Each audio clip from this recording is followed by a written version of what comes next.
प्रिय भक्तगण, आज हम आपको एक कथा का श्रवण करा रहे हूं जो सुनने मात्र से आपके जीवन में सुख, संपत्ति और धन की वर्षा होगी।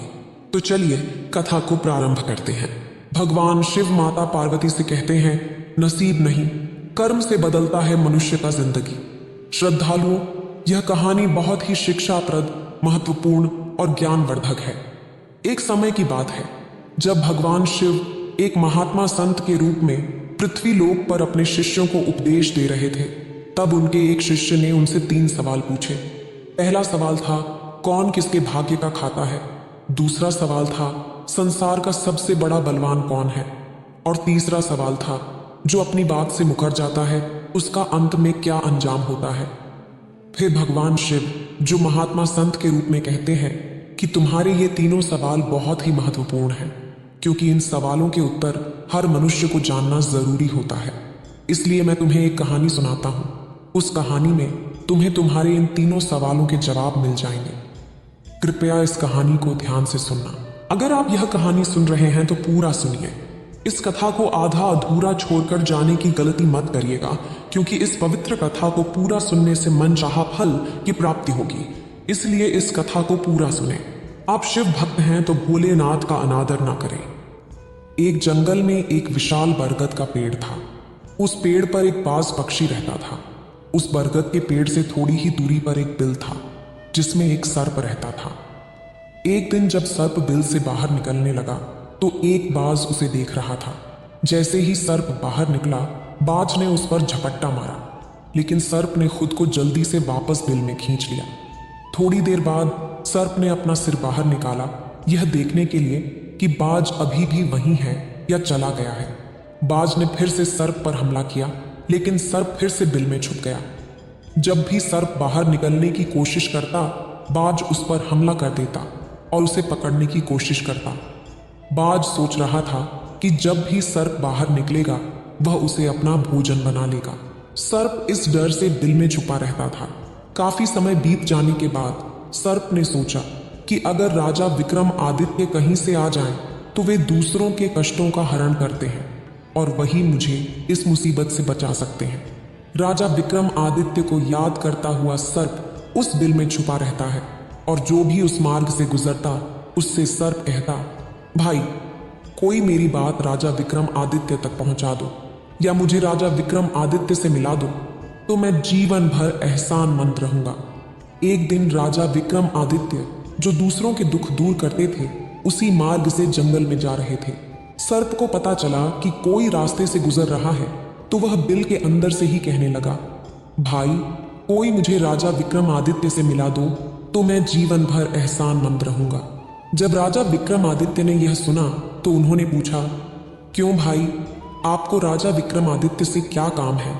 सर्प ने जवाब दिया, देखो भाई, राजा विक्रम आदित्य दूसरों के दुखों का हरण करते हैं और मैं बहुत दिनों से इस बिल में पड़ा हुआ हूं। मैं बहुत दुखी हूं। जब मैं इस बिल से बाहर निकलता हूं तो इस वृक्ष पर रहने वाला बाज मुझ पर हमला कर देता है।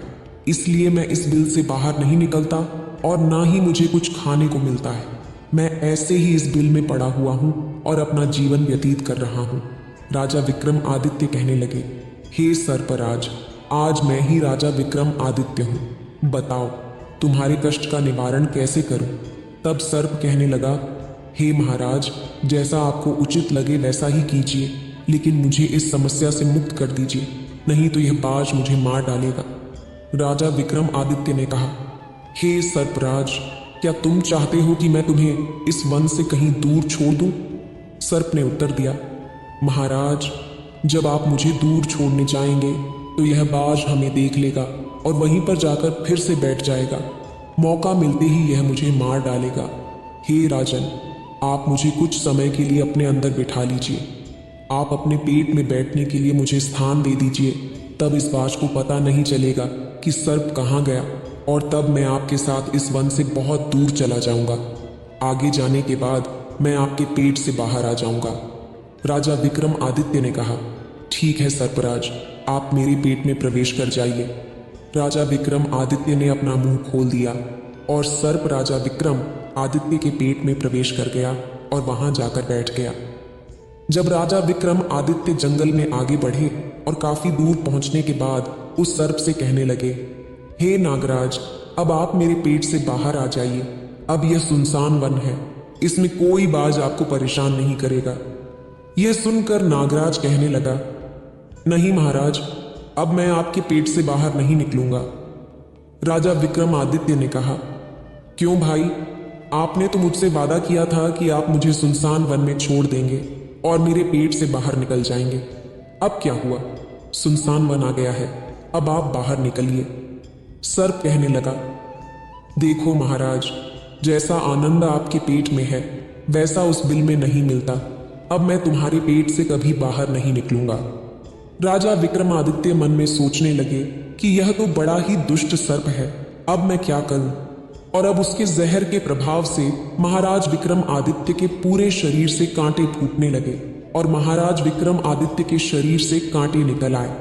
राजा विक्रमादित्य मन में सोचने लगे कि अब यदि मैं राजधानी को वापस जाऊंगा तो यह संभव नहीं है, क्योंकि मैं इस वक्त कंगाल हो गया हूं और मुझे इसी वन में रहकर इस नागराज से भी छुटकारा पाना है।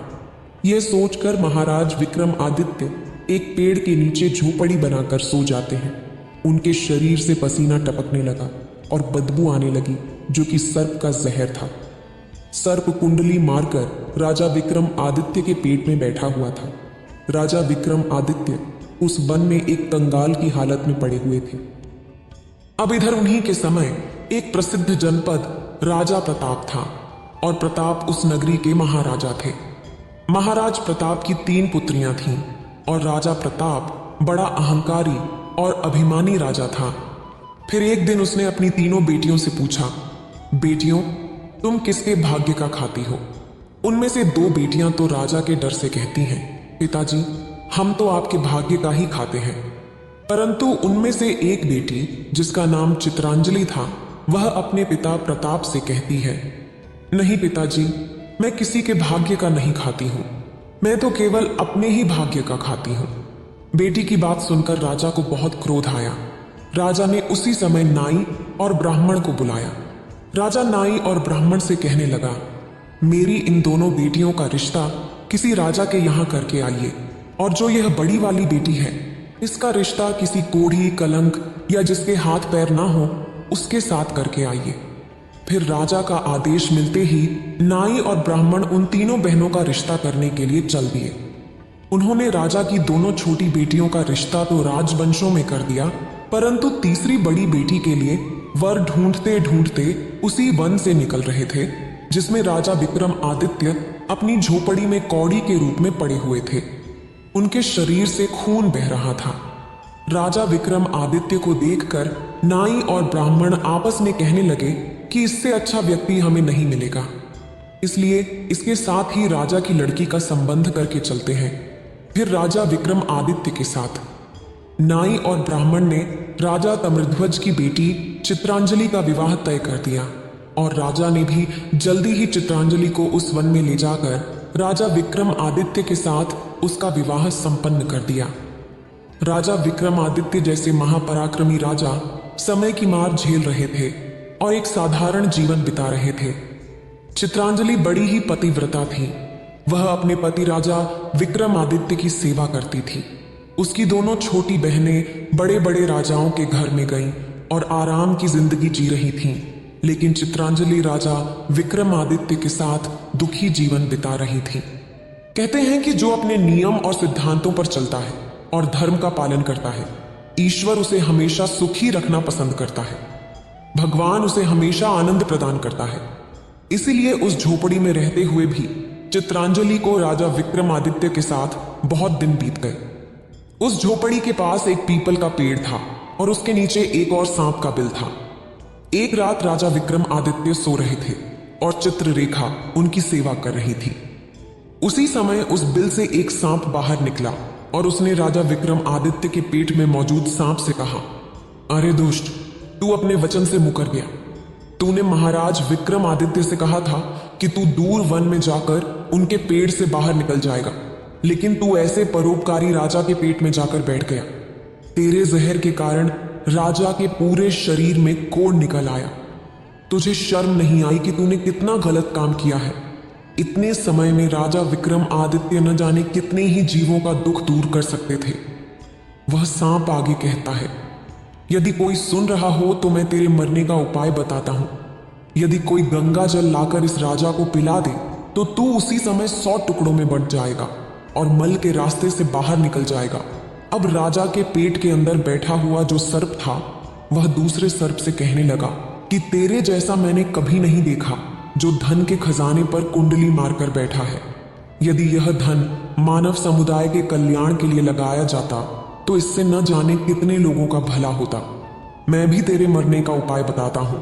यदि कोई सुन रहा हो तो एक पीपा तेल गर्म करके तेरे बिल में डाल दे तो उसी समय तू नष्ट हो जाएगा और इस बिल वाले स्थान की खुदाई करेगा तो यहां पर अपार धन संपत्ति निकलेगी। उस बात को चित्रांजलि बड़े ध्यान से सुन रही थी। चित्रांजलि के मन में विचार आया कि यह राजा विक्रमादित्य है और इनके पेट में एक सर्प बैठा हुआ है। इस कारण महाराज के शरीर से कोढ़ निकल रहा है।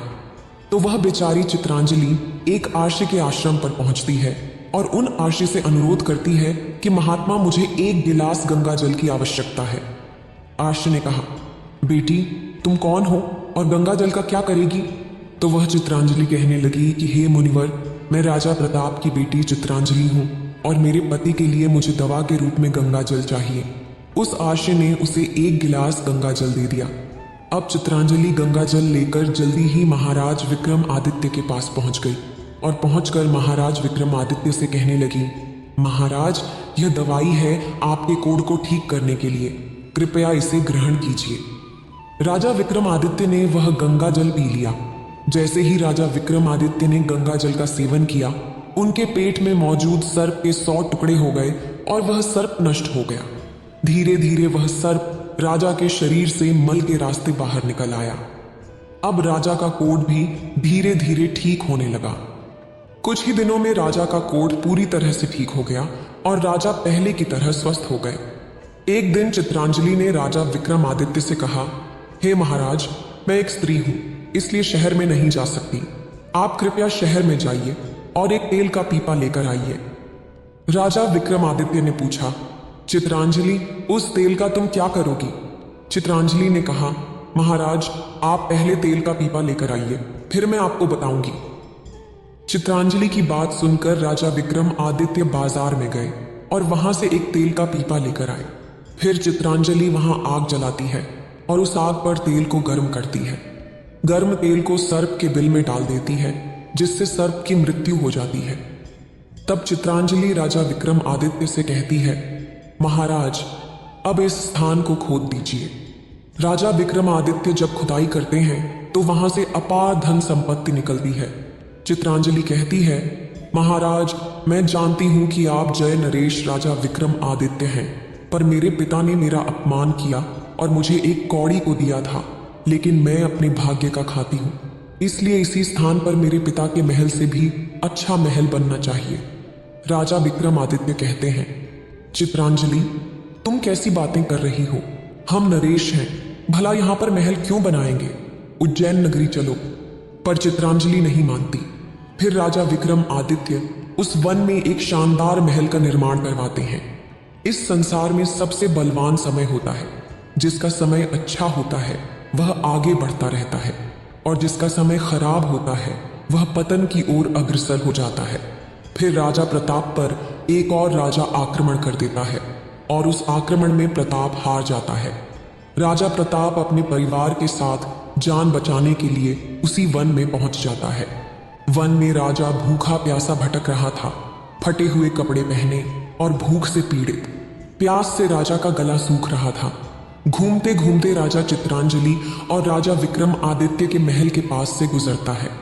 चित्रांजलि अपने पिताजी को पहचान जाती है और अपने एक सेवक को भेजकर महाराज प्रताप को बुलाती है, जो फटे हाल थे और जिनके पास वस्त्र नहीं थे।